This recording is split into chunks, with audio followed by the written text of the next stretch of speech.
കൊല്ലം കുന്നത്തൂരിൽ ശക്തമായ കാറ്റിൽ വാഴ കൃഷി നശിച്ചു.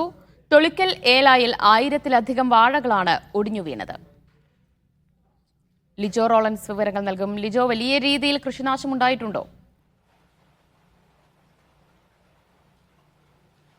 ദിവ്യ, കൊല്ലം ജില്ലയിൽ പല സ്ഥലങ്ങളിലും രാവിലെ മുതൽ മഴയും അതോടൊപ്പം തന്നെ ശക്തമായ കാറ്റും അനുഭവപ്പെടുന്നുണ്ട്. ഇതിലാണ് ഇപ്പോൾ കുന്നത്തൂർ മേഖലയിൽ ഉച്ചയോടുകൂടെ അടിച്ച ശക്തമായ കാറ്റിൽ 1000-ഓളം വാഴകളാണ് നശിച്ചിരിക്കുന്നത്. തൊളിയൂർ ഏലയിലാണ് ഇത്തരത്തിലൊരു സംഭവം ഉണ്ടായിരിക്കുന്നത്. 5 കർഷകരുടേതായി അവർ നടത്തുന്ന കൃഷിയിടത്തിലാണ് ഇത്തരത്തിൽ വലിയൊരു നാശനഷ്ടം ഉണ്ടായിരിക്കുന്നത് എന്നുള്ളതാണ് മനസ്സിലാക്കാനായി കഴിയുന്നത്.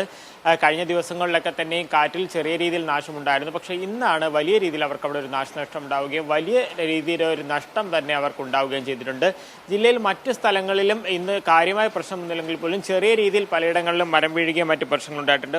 പവിത്രേശ്വരത്ത് ഒരിടത്ത് വീട്ടിൽ മഴ വീണിട്ടുണ്ട്. പക്ഷേ വലിയ നാശനഷ്ടങ്ങളൊന്നും ഉണ്ടായിട്ടില്ല. ഓച്ചിറയിലും അതുപോലെ തന്നെ ഒരു സംഭവം ഉണ്ടായിട്ടുണ്ട്. ജില്ലയിൽ പല മേഖലകളിലും മഴ ഇപ്പോഴും തുടരുന്നുണ്ട്. മറ്റൊരു പ്രധാനപ്പെട്ട കാര്യം, ഈ മഴ ഇങ്ങനെ ശക്തമായി തുടരുന്നതും അതോടൊപ്പം തന്നെ ആ നീരൊഴുക്ക് വർദ്ധിച്ചതിൻ്റെയും കാരണമായി കൊല്ലത്തെ പാലരുവി വെള്ളച്ചാട്ടത്തിലേക്കുള്ള താൽക്കാലികമായി അവിടത്തേക്കുള്ള വിനോദസഞ്ചാരം നിരോധിച്ചിട്ടുണ്ട് എന്നുള്ളതാണ് പ്രധാനമായി അറിയിക്കുന്ന ഒരു കാര്യം. അതോടൊപ്പം തന്നെ തമിഴ്നാട്ടിലെ കുറ്റാലം വെള്ളച്ചാട്ടത്തിലേക്കുള്ള സഞ്ചാരികളെ നിലവിൽ നിയന്ത്രിച്ചിട്ടുണ്ട്. ജില്ലയിൽ ഈ മഴയും അതോടൊപ്പം തന്നെ അതിന്റെ മുന്നൊരുക്കങ്ങളുടെ ഭാഗമായി 35 അംഗങ്ങൾ വരുന്ന NDRF സംഘവും ക്യാമ്പ് ചെയ്യുന്നുണ്ട്.